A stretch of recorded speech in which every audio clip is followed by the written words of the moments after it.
नमस्कार, मैं अखिलेश आनंद हूं। भारत की बात में आपका स्वागत है। अगले 1 घंटे तक आज देश की हर बड़ी सियासी खबरों की तह तक हम जाएंगे। शुरुआत महाराष्ट्र की राजनीति से जुड़ी खबर के साथ। महाराष्ट्र के सबसे रसूखदार सियासी खानदान ठाकरे खानदान से अब एक और ठाकरे चुनाव मैदान में है। हम बात कर रहे हैं अमित ठाकरे की, जो महाराष्ट्र नवनिर्माण सेना यानी एमएनएस चीफ राज ठाकरे के बेटे हैं। एक विधानसभा सीट वाली एमएनएस को अमित ठाकरे से बड़ी उम्मीदें हैं।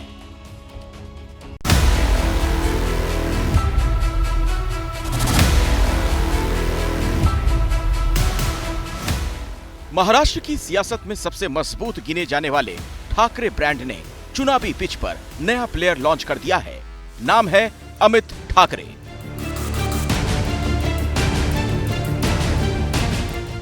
अमित ठाकरे का चुनाव मैदान में उतरना राज ठाकरे के परिवार के लिए बड़ा मौका है। इसीलिए आरती की गई और बड़ों ने विजय श्री का आशीर्वाद दिया।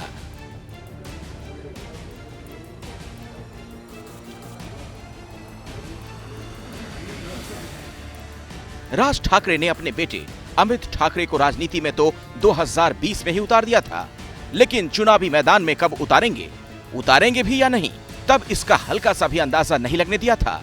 लेकिन अपने फैसलों से हैरान करते रहे राज ठाकरे ने महाराष्ट्र विधानसभा चुनाव के लिए पार्टी उम्मीदवारों की जो लिस्ट जारी की, उसमें अमित ठाकरे का नाम दूसरे नंबर पर है। आत्मविश्वास खूप आहे, पण ते लिस्ट मध्ये नाव आल्यावर मला थोडा पोटात गोळा आला। आता मला कळलं की आयुष्य चेंज होणार, म्हणजे जसं मी आधी वावरायचो तसं वावरू नाही शकणार किंवा काय, जो फ्रीडम होता तो जाणार आहे। खास बात ये, बाला साहेब ठाकरे के परिवार से चुनावी मैदान में उतरने वाले के तौर पर भी अमित ठाकरे दूसरे ही नंबर पर हैं। उनसे पहले ठाकरे परिवार के सिर्फ एक सदस्य ने चुनाव लड़ा, वो हैं आदित्य ठाकरे, जिनके पिता की पार्टी के लिए चाचा राज ठाकरे की पार्टी इस बार बड़ी चुनौती बन सकती है। बता दें कि राज ठाकरे ने अमित ठाकरे को चुनाव में उतारने की तैयारी तो की थी, लेकिन अमित ठाकरे के लिए विधानसभा क्षेत्र अंतिम नहीं हो रहा था। सोमवार की सुबह एमएनएस के नेताओं ने माहिम विधानसभा क्षेत्र का रिपोर्ट राज ठाकरे के सामने रखा और उसके बाद अमित ठाकरे के नाम की घोषणा हुई। चुनावी राजनीति में अमित ठाकरे की एंट्री ठाकरे खानदान के लिहाज से बड़ी घटना है, लेकिन उद्धव ठाकरे की पार्टी ने इस पर ज्यादा कुछ नहीं कहा, हल्के में टाल दिया। सर, अमित ठाकरे चुनाव लड़ने वाले माहिम विधानसभा में सबको अधिकार है चुनाव। अब सबकी निगाहें इस बात पर हैं कि क्या उद्धव ठाकरे ने माहिम सीट पर अपने भतीजे को वॉकओवर नहीं दिया, और क्या वर्ली विधानसभा सीट पर राज ठाकरे आदित्य के लिए बड़ा दिल दिखाएंगे। ये माहिम क्षेत्र, ये वही क्षेत्र है जिसमें शिवाजी पार्क आता है, जहां शिवसेना की स्थापना 1966 में हुई थी। ये वही क्षेत्र है जहां शिवसेना भवन यानी कि शिवसेना का जो मुख्यालय है वो भी आता है। ये वही माहिम है जहां राज ठाकरे को मानने वाले कई वोटर हैं, जहां से राज ठाकरे के उम्मीदवार नितिन सरदेसाई ने भी जीत दर्ज की थी। अभी अमित ठाकरे वहां से अपना चुनावी दौर शुरू करेंगे, तो बड़ा रोचक टर्न आ गया है। वैसे माहिम सीट पर अमित ठाकरे का असली मुकाबला शिवसेना के सदा सरवणकर से होने वाला है, जिन्होंने ठाकरे ब्रांड को खारिज किया और बाल ठाकरे की कही पुरानी बातों का जिक्र छेड़ दिया। बाला साहब ने जितने भी राजनीति किए, उन्होंने कभी इलेक्शन के लड़े नहीं, और उनका सोच भी यही था ठाकरे फैमिली से कोई इलेक्शन लड़ेगा नहीं। लेकिन उसके बाद आदित्य जी लड़े, उद्धव जी मुख्यमंत्री बने, तो मुझे ऐसा लग रहा है कि अभी अमित जी आ रहे, तो उसमें वो कोई गलत तो है ही नहीं, लोकशाही है, जिसको भी इलेक्शन लड़ना है लड़ सकते हैं। इसीलिए कुछ भी हो सकता है का इंतजार शायद राज ठाकरे को भी है, क्योंकि चाचा से मतभेद के बाद 2005 में शिवसेना छोड़ने के बाद राज ठाकरे ने 2006 में अपनी पार्टी तो बना ली, लेकिन 18 सालों बाद भी ना तो सत्ता तक पहुंचे, ना पार्टी का प्रभाव मुंबई और नासिक से आगे ले जा सके। अब सवाल बेटे के भविष्य का है, जो राज ठाकरे की पार्टी का भी भविष्य तय कर सकता है। देखिए, मुंबई की जिस माहिम सीट से राज ठाकरे अपने बेटे अमित ठाकरे के चुनावी सफर की शुरुआत करा रहे हैं, उस सीट का सियासी मिजाज बड़ा दिलचस्प रहा है। वो मैं आपको बताता हूं। दरअसल माहिम सीट जनरल कैटेगरी में आती है, और आपको बता दें कि शिवसेना का यहां दबदबा रहा। 1990 से अब तक हुए 7 में से 6 चुनाव शिवसेना ने यहां से जीते हैं। 2009 में यहां से एमएनएस जीती थी, तब नितिन सरदेसाई ने उस वक्त कांग्रेस में रहे सदा सरवणकर को हराया था। आपको मैं यह भी बता दूं कि इसके बाद सदा सरवणकर शिवसेना में चले गए। इसके बाद 2014 और 2019 में यहां से जीत दर्ज की। इस सीट पर अब से कुछ देर पहले उद्धव ठाकरे की पार्टी ने अपनी उम्मीदवार को भी उतार दिया है। मतलब भतीजे को उद्धव ने अपनी तरफ से वॉकओवर नहीं दिया है। अमित ठाकरे चुनावी राजनीति में भले ही अब उतर रहे हैं, लेकिन राजनीति में उनकी औपचारिक एंट्री पिता राज ठाकरे 4 से पहले ही करवा चुके थे। बचपन से सियासी माहौल में पले बढ़े अमित ठाकरे फिलहाल महाराष्ट्र नवनिर्माण सेना की छात्र विंग के मुखिया हैं।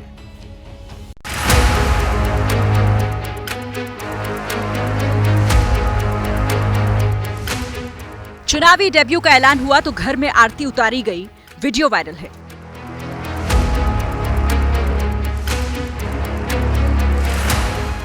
बधाई देने के लिए समर्थकों की भीड़ लग गई। किसी ने माला पहनाकर स्वागत किया तो कोई गले लग गया, किसी ने पैर छुए। महाराष्ट्र की चुनावी राजनीति में एक नए ठाकरे का उदय हुआ है।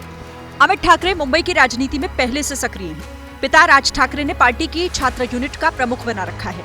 नवनिर्माण विद्यार्थी सेना के अध्यक्ष की हैसियत से छात्रों और युवाओं के बीच अपनी अलग पहचान बना चुके हैं।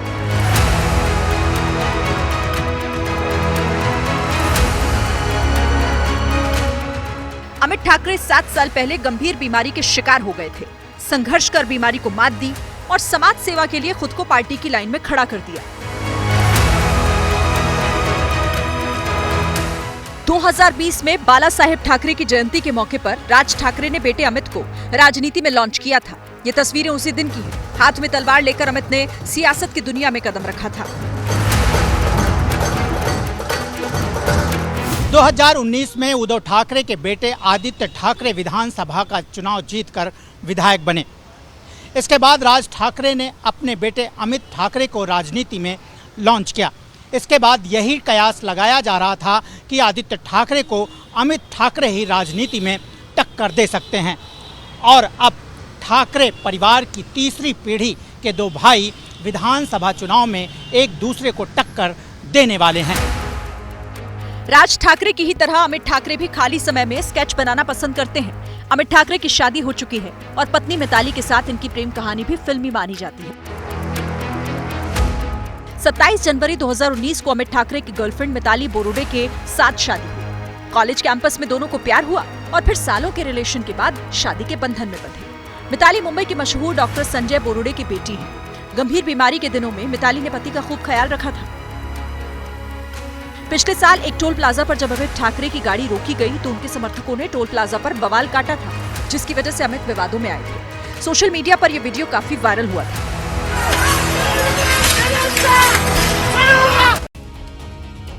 महाराष्ट्र में महाविकास आघाड़ी यानी एमवीए ने सीट बंटवारे का फॉर्मूला तय कर लिया। गठबंधन की तीनों पार्टियां यानी उद्धव ठाकरे की शिवसेना, कांग्रेस और शरद पवार की एनसीपी 85-85 सीटों पर चुनाव लड़ेंगी। इसके साथ ही उद्धव ठाकरे की शिवसेना ने आदित्य ठाकरे के लिए वर्ली सीट तय कर दी है। उद्धव ठाकरे के बेटे आदित्य ठाकरे एक बार फिर से वर्ली सीट से चुनाव लड़ेंगे। 2019 में आदित्य ने यहीं से डेब्यू किया था। एक बार फिर पार्टी ने वहीं से टिकट दिया। शाम 7 बजे महाविकास आघाड़ी के नेताओं की प्रेस कॉन्फ्रेंस हुई और उससे ठीक पहले उद्धव ठाकरे की शिवसेना ने उम्मीदवारों की पहली लिस्ट जारी कर दी। प्रेस कॉन्फ्रेंस में शिवसेना यू, कांग्रेस और एनसीपी एस के नेता मौजूद रहे और तीनों ने 85-85 सीटों पर लड़ने का ऐलान किया। महाराष्ट्र में महाविकास आघाड़ी की बहुमत की सरकार आएंगी, इतना भी आपको अवगत कराता हूँ। तीनों दलों ने 85-85 सीटें बांटी हैं। मतलब 288 में से 255 सीटों पर सहमति बन गई है। बाकी जो 33 सीटें हैं उनमें से 18 सीटें इन तीनों के अलावा जो बाकी सहयोगी दल हैं उनमें बांटी जाएंगी। इसके अलावा जो 15 सीट बच रही हैं उस पर चर्चा जारी है। तो 85-85-85 इस तरीके से सीटों का समीकरण पूरा तय किया गया है। और आपको मैं बता दूं कि अब से कुछ देर पहले महाविकास आघाड़ी ने जो प्रेस कॉन्फ्रेंस की उसमें तीनों ही मुख्य पार्टियों के नेता मौजूद रहे और सीट बंटवारे का ऐलान कुछ इस तरीके से किया गया, जिसे समझाने के लिए मुझे बड़ी स्क्रीन पर आपको लेकर आना पड़ा है। ये देखिए, अब ये जो पूरा अब समीकरण है वो मैं आपको समझाने जा रहा हूं, समझिए इसे। कुल 288 सीटें हैं महाराष्ट्र में। शिवसेना उद्धव ठाकरे वाली है जो आप देख रहे हैं, कांग्रेस और एनसीपी, ये शरद पवार वाला गुट, ये तीनों 85 सीटों पर चुनाव लड़ने जा रहे हैं। अन्य सहयोगियों को 18 सीटें दी जा रही हैं और 1 सीट समाजवादी पार्टी को भी दी जा रही है। इसके अलावा 1 सीट आम आदमी पार्टी को भी दी जा रही है। महाराष्ट्र में चुनाव 20 नवंबर को होने हैं। नामांकन का दौर शुरू हो चुका है, लेकिन हर सीट पर अभी पार्टियों ने उम्मीदवारों को लेकर पत्ते नहीं खोले हैं। चुनाव आंकड़ों यानी संख्या का खेल है, क्योंकि सत्ता उसी को मिलती है जिसके पास संख्या का सबसे ज्यादा बल होता है। लेकिन सत्ता की इस चुनावी सांप सीढ़ी में क्या अंकों की भी कोई भूमिका होती है? क्या राजनीतिक दल अंक ज्योतिष भी ध्यान में रखकर उम्मीदवारों की लिस्ट जारी करते हैं? ऐसे ही कई सवालों के जवाब आपको इस रिपोर्ट में मिलेंगे।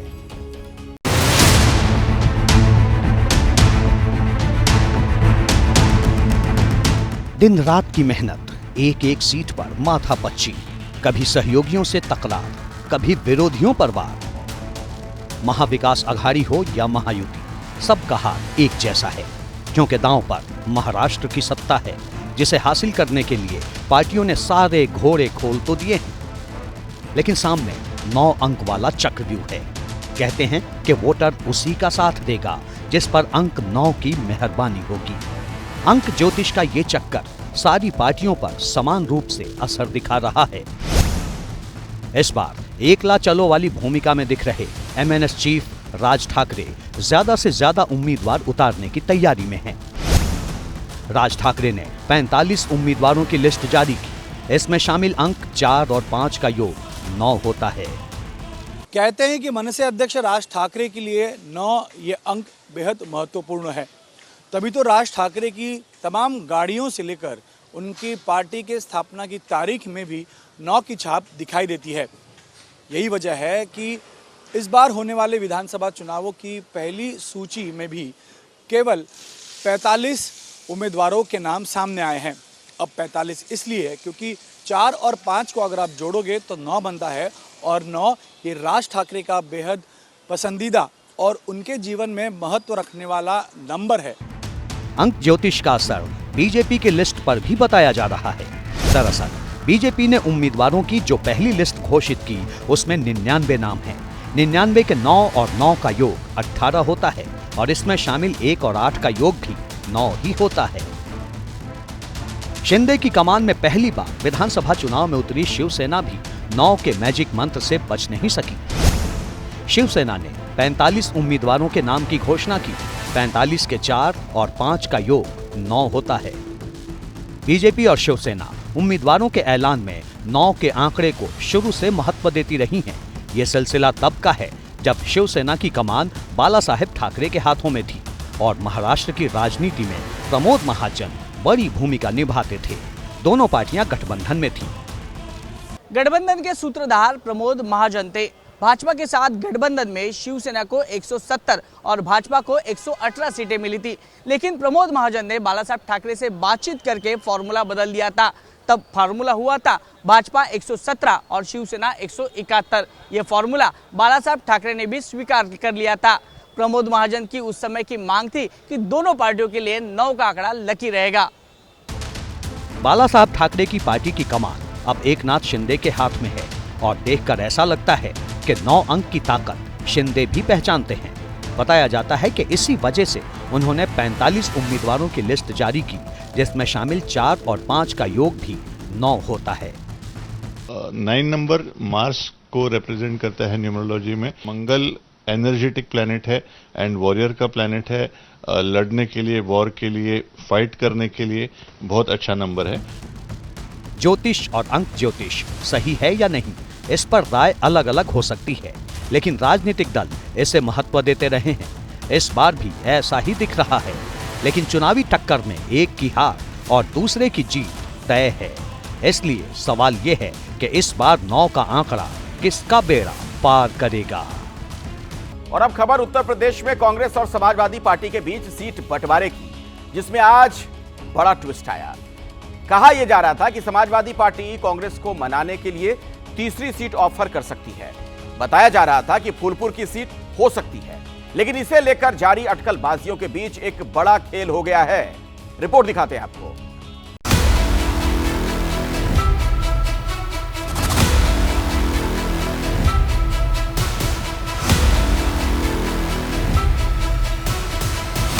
लाल टोपी लगाकर नामांकन के लिए मुस्तफा सिद्दीकी रिटर्निंग ऑफिसर के दफ्तर पहुंचे तो साथ पार्टी के कई बड़े नेता भी मौजूद रहे। फूलपुर सीट से समाजवादी पार्टी ने मुस्तफा को पिछले हफ्ते ही उम्मीदवार बनाया था, लेकिन सुबह से खबर चर्चा में थी कि गठबंधन को बनाए रखने के लिए अखिलेश यादव फूलपुर की सीट कांग्रेस के खाते में दे सकते हैं। लेकिन इस खबर के घंटे 2 घंटे ही बीते थे कि फूलपुर से नामांकन की ये तस्वीर सामने आ गई। यूपी में 9 सीटों पर उपचुनाव हो रहे हैं। समाजवादी पार्टी कांग्रेस को 2 सीट देना चाहती है, लेकिन सम्मानजनक समझौते के तौर पर कांग्रेस 5 सीटों पर दावा कर रही है। सोर्सेज की माने तो अखिलेश यादव ने कांग्रेस को फूलपुर सीट देने का मन बनाया हुआ है, लेकिन फैसला अभी नहीं हो पाया कि समाजवादी पार्टी के उम्मीदवार ने वहां नामांकन कर दिया। समाजवादी पार्टी के उम्मीदवार मोहम्मद मुस्तफा सिद्दीकी 3 बार विधायक रह चुके हैं। 2022 में समाजवादी पार्टी के टिकट पर लड़कर फूलपुर से हार गए थे। तब बीजेपी के प्रवीण पटेल को 1,03,557 वोट मिले थे, जबकि समाजवादी पार्टी के मुस्तफा को 1,08,25 वोट। प्रवीण पटेल लोकसभा का चुनाव जीतकर सांसद बन गए हैं, इसलिए फूलपुर में उपचुनाव हो रहा है। 2017 में भी ये सीट बीजेपी ने जीती थी, लेकिन मौजूदा लोकसभा चुनाव में इस विधानसभा सीट पर समाजवादी पार्टी को बढ़त मिली थी, जिसकी वजह से पार्टी के हौसले बुलंद और वो सीट जीतने का दावा कर रही है। भारतीय जनता पार्टी को कितनी बड़ी चुनौती मानते हैं? आज के इस माहौल में तो हम कोई चुनौती नहीं मानते। तो हर जनता पीडीए जो बनाया हमारे राष्ट्रीय अध्यक्ष ने, उसमें हर समाज के जो हमसे जुड़ चुके हैं, तो इसमें अब कोई चुनौती नहीं है। वैसे गठबंधन को लेकर अभी तस्वीर पूरी तरह साफ नहीं है, क्योंकि नामांकन की आखिरी तारीख 25 अक्टूबर है और समाजवादी पार्टी तो उम्मीदवार के नामांकन करने के बाद भी टिकट वापस लेने के लिए जानी जाती है। अगर 3 सीटों पर कांग्रेस से बात बन जाती है तो समाजवादी पार्टी फूलपुर से अपना उम्मीदवार हटा सकती है। हालांकि समाजवादी पार्टी ने कांग्रेस को गाजियाबाद और खैर सीट पहले ही ऑफर कर दिया है, लेकिन कांग्रेस मझवा और फूलपुर समेत 5 सीटों की मांग कर रही है। कल ही कांग्रेस के प्रदेश अध्यक्ष अजय राय ने एबीपी न्यूज के कैमरे पर 5 सीटों की डिमांड सार्वजनिक रूप से रख दी थी। 5 सीट जो भाजपा जीती थी वो हमने 5 सीटों का डिमांड किया है। निर्णय राष्ट्रीय नेतृत्व का है। प्रदेश अध्यक्ष के तौर पे मैंने प्रस्ताव दिया है, मिल के लड़ेंगे और जंगल राज को खत्म करेंगे। अजय राय और यूपी कांग्रेस के प्रभारी महासचिव अविनाश पांडे गठबंधन पर आखिरी फैसले के लिए दिल्ली पहुंच चुके हैं। माना जा रहा है कि आज रात से कल सुबह तक तस्वीर साफ हो जाएगी। 13 नवंबर को यूपी में उपचुनाव है, जबकि नतीजे 23 नवंबर को आएंगे।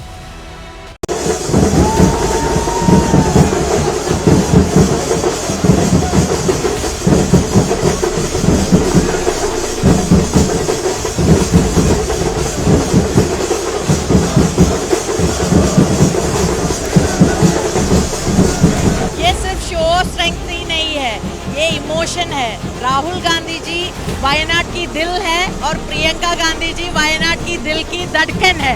वायनाड के लिए सिर्फ एक एमपी नहीं, 2 एमपी होंगे वायनाड की बात लोकसभा में रखने के लिए।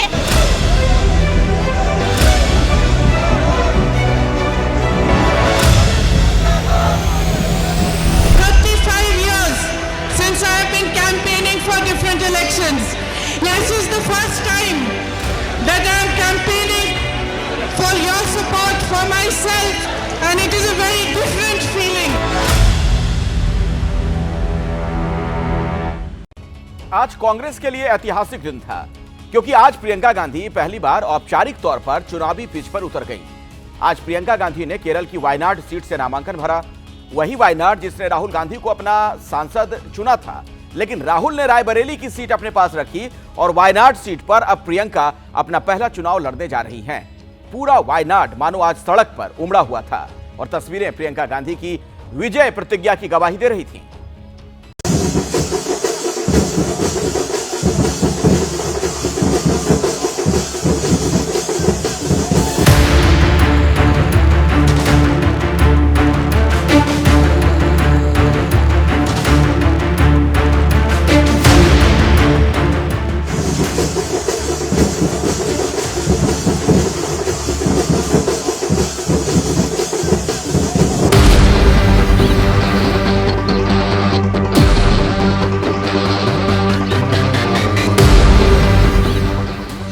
तस्वीर है जिसका कांग्रेस को दशकों से इंतजार था।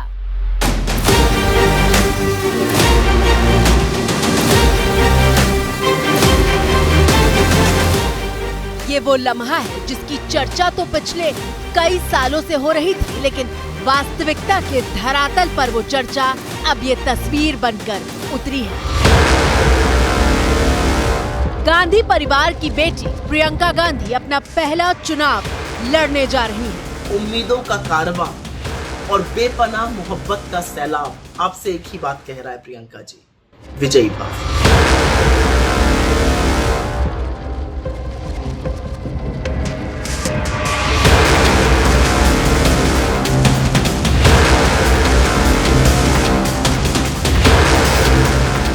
वायनाड की सड़कों पर प्रियंका गांधी रथ पर सवार होकर निकली थी और उनके साथ भाई राहुल गांधी, पति रॉबर्ट वाड्रा और बेटा रेहान भी मौजूद था।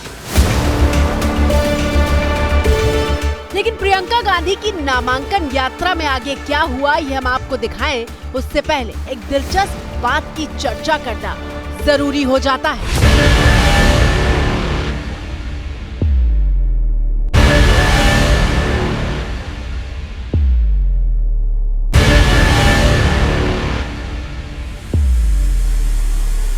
प्रियंका गांधी ने अपनी राजनीतिक यात्रा के आगाज के लिए बैंगनी रंग को चुना था। प्रियंका ने सिर्फ बैंगनी रंग की साड़ी नहीं पहनी थी, बल्कि जिस रथ पर यात्रा निकली उसे भी बैंगनी रंग में ओढ़ाया गया था। प्रियंका के नामांकन में जिन पोस्टरों को सड़क से लेकर हाथ तक में लहराया गया उसका रंग भी बैंगनी था। अब सवाल ये है कि प्रियंका के नॉमिनेशन वाले दिन का इस बैंगनी रंग से क्या रिश्ता है? तो इस सवाल का जवाब अगली तस्वीर के तौर पर आपकी स्क्रीन पर मौजूद है। पहाड़ की ऊंची चोटियों पर खिले जिस फूल को आप देख रहे हैं वो बेहद दुर्लभ फूल माना जाता है और ये फूल सिर्फ केरल में ही पाया जाता है।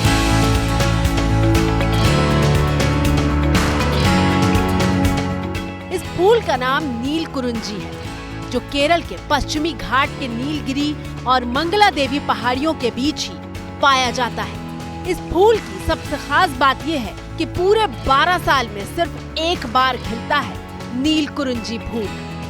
जुलाई से शुरू होकर अक्टूबर तक ये फूल खिलता है। इस पौधे को संरक्षित पौधे की सूची में रखा गया है। केरल में ये फूल कितना खास है उसे आप इस बात से समझिए कि इसे उखाड़ने पर 25,000 रुपए तक का जुर्माना और 3 साल तक की सजा हो सकती है।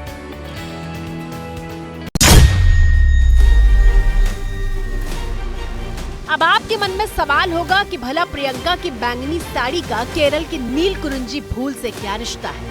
दरअसल नील कुरुंजी फूलों का खिलना पूरे केरल में खुशहाली का प्रतीक माना जाता है और इस वजह से प्रियंका के नॉमिनेशन में हर तरफ सिर्फ बैंगनी रंग दिखाई दे रहा है।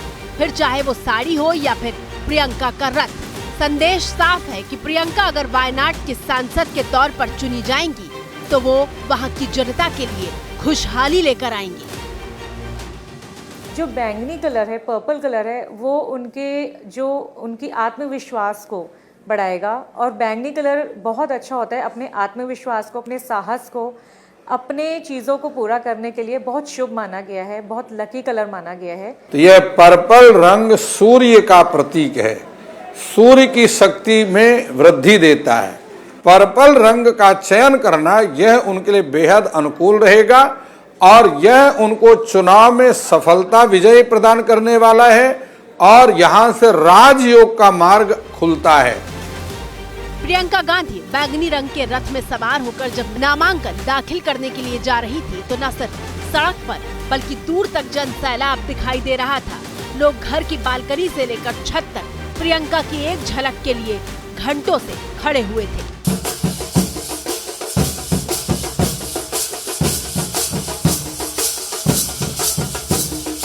आप देख सकते हैं सड़क के दोनों तरफ बड़ी संख्या में कांग्रेस के कार्यकर्ता जमा हैं। शक्ति प्रदर्शनी ये लोगों का प्यार है, कोई ये ऑर्गेनाइज करके नहीं लाए, लोग खुद से आए।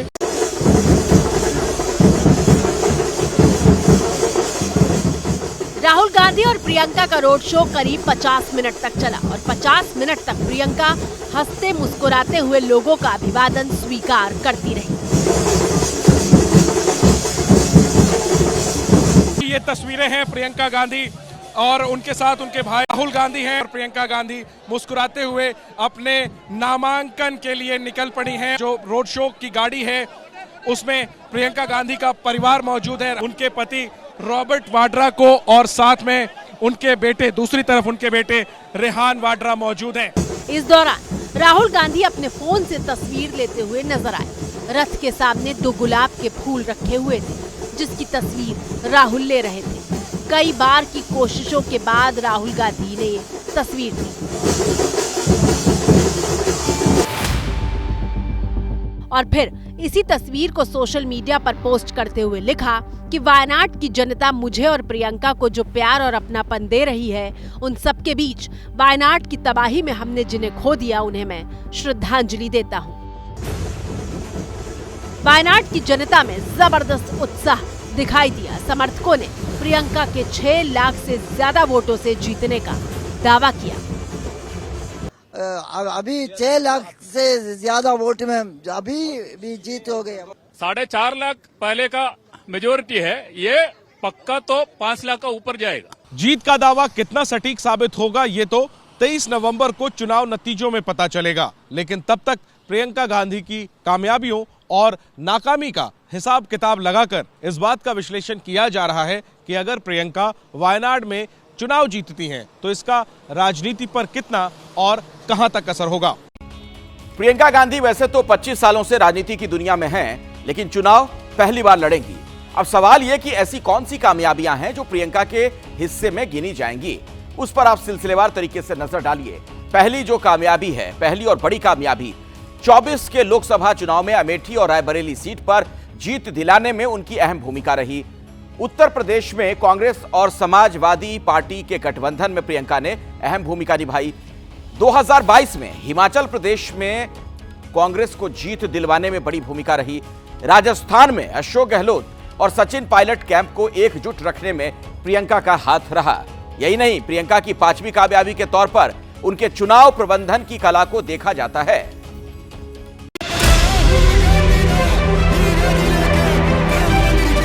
मंच सजा हुआ था। मंच पर गांधी परिवार और कांग्रेस के दिग्गज नेता मौजूद थे। सामने वायनाड की जनता मौजूद थी। लेकिन ये तस्वीर कांग्रेस के तमाम चुनावी कैंपेन की हर तस्वीर से अलग थी, क्योंकि चुनावी रैली प्रियंका के लिए थी और पहली बार प्रियंका गांधी अपने लिए जनता से वोट मांग रही थी। That it has been 35 years since I have been campaigning for different elections. This is the first time that I am campaigning for your support for myself, and it is a very different feeling. It is my honor to represent you if you give me a chance.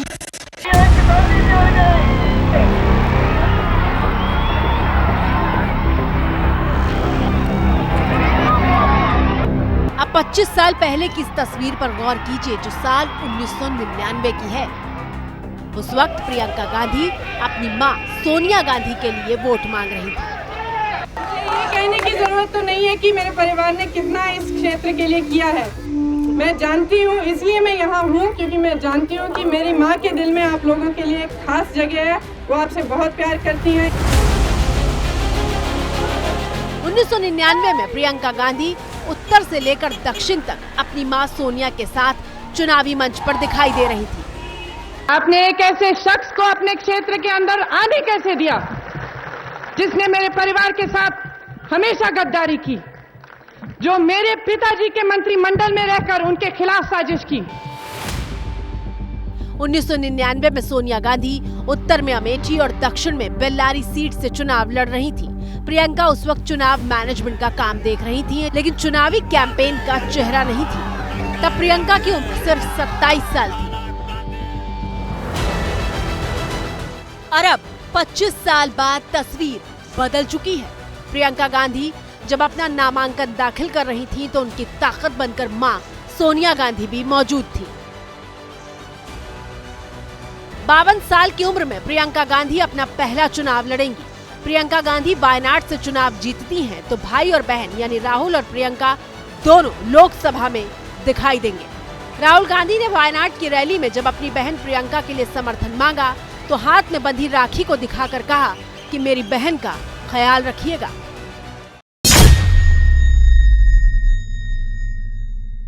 See, I have this Rakhi on my hand that she made. And this is a symbol of a brother's protection for his sister. That is why I ask the people of Wayanad, in fact, I request the people of Wayanad that look after my sister and protect my sister. Priyanka Gandhi के नामांकन के लिए कांग्रेस ने खास तैयारी कर रखी थी। नामांकन वाले दिन सुबह से कांग्रेस के तमाम बड़े नेताओं ने प्रियंका गांधी की खासियत से लेकर उनको शुभकामना देते हुए संदेश पोस्ट करने शुरू कर दिए थे। साहस है पहचान जिसकी, मुश्किलों से जो ना हारी है, शक्ति का स्वरूप है जो, वो प्रियंका गांधी हमारी है। उनके अंदर एक गजब की कुव्वत है किसी को अपना बना लेने की। वो जितनी साहसी हैं उतनी ही संवेदनशील भी हैं, बहुत परिश्रमी हैं और उससे ज्यादा बेफिक्र और जिंदा दिल है। वो जिद्दी भी बहुत है, जो ठान लेती है फिर वो करके ही मानती है। तमाम व्रत करती हैं, हर त्योहार को बड़े रौनक से मनाती हैं। हम खुशकिस्मत हैं कि एक और जिद्दी नेता हमें नेतृत्व देगा और हम सबके अंदर जिद भरेगा, वो ऐसी जिद जो इस देश की तकदीर बदलेगी। 13 नवंबर को वायनाड सीट पर उपचुनाव के लिए वोट डाले जाएंगे। प्रियंका गांधी के खिलाफ वायनाड लोकसभा सीट पर बीजेपी ने नव्या हरिदास को उम्मीदवार बनाया है। 39 साल की नव्या हरिदास जो बीजेपी की पार्षद दल की नेता होने के साथ साथ बीजेपी महिला मोर्चा की राज्य महासचिव भी हैं। Compared to 2019, the election of 2024, as you said, our state president, Sri K. Surendran ji has competed against Rahul Gandhi. But the vote share has doubled than in 2019. So this also gives us a confidence. But this time, it's a forced election. It's not an election, it's a by-election. And this by-election is caused only because of Rahul Gandhi. So it's clear to the people of Wayanad that Rahul Gandhi has been setting this Wayanad as a secondary option. Because he was afraid, he was scared that he would lose the seat in Raebareli. Priyanka ने जो नामांकन दाखिल किया है उसमें उन्होंने अपने पास मौजूद संपत्ति का ब्यौरा पेश किया है, जिसके मुताबिक प्रियंका गांधी के पास 4 करोड़ 24 लाख की चल संपत्ति है। प्रियंका के पास सिर्फ 52,000 रुपए नकद है, जबकि 2 करोड़ 24 लाख रुपए का म्यूचुअल फंड है। बैंक खातों में करीब 3,60,000 रुपए हैं। पीपीएफ खाते में 17,38,000 रुपए जमा है। प्रियंका के पास एक होंडा सीआरवी कार है जो उनके पति ने गिफ्ट की है, जिसकी कीमत 8 लाख रुपए है। प्रियंका के पास 1 करोड़ 15 लाख का सोना और 29 लाख रुपए की चांदी है, जबकि 7 करोड़ 74 लाख की अचल संपत्ति है और प्रियंका पर 15 लाख रुपए का कर्ज भी है। कुल संपत्ति की बात करें तो प्रियंका के पास 11 करोड़ 90 लाख रुपए से ज्यादा की संपत्ति है, जबकि उनके पति रॉबर्ट वाड्रा की संपत्ति की बात करें तो उनके पास 37 करोड़ 91 लाख की चल संपत्ति है, जबकि 27 करोड़ 64 लाख की अचल संपत्ति है। रॉबर्ट वाड्रा पर 10 करोड़ रुपए का कर्ज है और अगर कुल संपत्ति की बात करें तो रॉबर्ट वाड्रा के पास 65 करोड़ 50 लाख रुपए के आसपास की दौलत है। पूरी कांग्रेस प्रियंका के चुनाव लड़ने को लेकर उत्साहित है, क्योंकि अब तक प्रियंका ने खुद को प्रचार और प्रबंधन तक ही सीमित रखा है। महज 5 साल पहले 2019 में यूपी की राजनीति के लिए प्रियंका गांधी की औपचारिक एंट्री हुई थी, जब उन्हें कांग्रेस का महासचिव बनाया गया था। 2020 में कांग्रेस ने प्रियंका गांधी को पूरे उत्तर प्रदेश की कमान सौंप दी ताकि वो 2022 विधानसभा चुनाव के लिए पार्टी को तैयार कर सके। 2022 में उत्तर प्रदेश में प्रियंका ही कांग्रेस का चेहरा थी और अपने चुनावी अभियान लड़की हूं लड़ सकती हूं से वो खूब चर्चा में भी रही थी। लड़की हूँ, लड़ सकती हूँ, लड़ सकती हूँ, लड़ सकती हूँ, मैं लड़की हूँ, लड़ सकती हूँ।